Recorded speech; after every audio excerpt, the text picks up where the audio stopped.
I have been diagnosed with a form of autism, specifically PDD and OS. I was also diagnosed with a multitude of other disorders that affected me as a child, and some of which still affect me today. Oppositional defiant disorder, sensory processing disorder, and several others I don't care to remember. I was diagnosed before the age of 3, so I can't remember ever not knowing that I had autism, but I know that I am more than just my condition. When I was younger, I was nonverbal, so it was a struggle for me to communicate. I became self-injurious and aggressive. My frustration at being unable to communicate led me to hurt myself and others. I used to focus intently on dinosaurs and trains to the detriment of everything else. My sensory issues prevented me from eating much more than pancakes and chicken nuggets for several years. My day consisted of routines and therapies. My parents didn't even know if I would be able to be independent or even function without an aid. Today I try to share my story with peers and adults in the hopes that it may help them understand how autism can affect a person. Now I am very empathetic and friendly. I volunteer at school and in my community so I can make a difference in the world. I love to learn about all types of subjects and am an excellent student. I will be attending college in the fall and plan on living in a dorm. While I still struggle, I have managed to create a life that fulfills me and challenges me in the best ways. My mother has always challenged me to advocate for myself.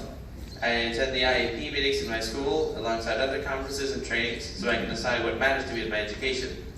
My mother and I talk a lot about what I want to do in the future and how I see my life going, so we work together to make sure that I can reach my goals.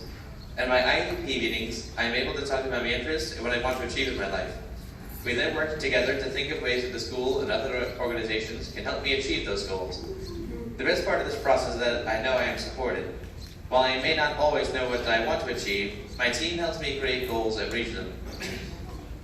As before stated, when I was younger, I needed occupational therapy, speech therapy, physical therapy, and feeding therapy. These intense therapies helped me to learn how to control with many of my issues and establish greater self-control. Now that I'm able to communicate more, I have a greater tolerance and am able to adapt more easily. For example, I used to be very non-functioning around loud noises, but nowadays I can handle seeing like a movie, Broadway show or such, mainly through the efforts of my mother and my preschool teacher, who actually took me to see the Lion King musical when I was 5, I think. I've also been able to limit the accommodations and modifications that I use at school. And the main reason I can do so is because of the excellent relationships with my guidance counselor, child study team, and my teachers. By communicating with each of my team members, there's an understanding of my particular quirks, and we're able to adjust if needed. Now I mostly utilize small group time and extended time as modifications. I also try to communicate consistently with my teachers to see if I need a little extra support or if I get overwhelmed. It's not a matter of can I do it, it's always how can the people around me help me to do it. I am grateful to all the wonderful people around who help me each day. When people talk about setting goals, I realize that I approach things differently. I don't formally think about goals, but I take an opportunity whenever it's presented to me. For example, one day a teacher needed help carrying a box for a food drive, and I volunteered to help. Flash forward 4 years later, and I'm the president of the Tiernan Club, which is pretty much the high school equivalent of the Rotary Club, and I've volunteered hundreds of hours for a multitude of different causes. My gym teacher said I should try running, so I joined the track team. The choir teacher came into my study hall freshman year and said we needed to take a fine arts class to graduate, so we might as well join the choir. At the time, I didn't sing a note, but I am now a member of our school's elite choirs, and I've held principal roles in Beauty and the Beast and Willy Wonka. All of my teachers encouraged me to excel in school, and now I'm earning scholarships for college. While none of the endeavors were easy, I decided to try because I can. That is not to say I've succeeded in everything I've attempted, but the point is I do not allow my autism or my anxiety to hold me back. I want to be as proud of myself as my mother is of me. In regards to my social life, I tend to speak incoherently if I do not concentrate on speaking. I find that I need to take a breath and organize my thoughts.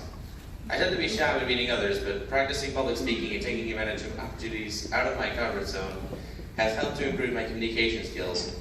Participating in so many activities helps me to form relationships with people. While I manage to get along well at school with my peers, I tend to keep to myself outside of school. What I hope to impart to you today is, while there may struggle in certain areas, individuals with autism and other disabilities deserve the same respect and dignity as anyone else. Supporting a person with a disability helps ensure that they have an equal chance to work and live as anybody else. I would not be here today without support from my family, school, and peers. Never allow a label to stop you from being who you are, and challenge yourself to move outside your comfort zone. It will help you realize your true potential and help define who you really are. Dare to dream. You never know where life may take you.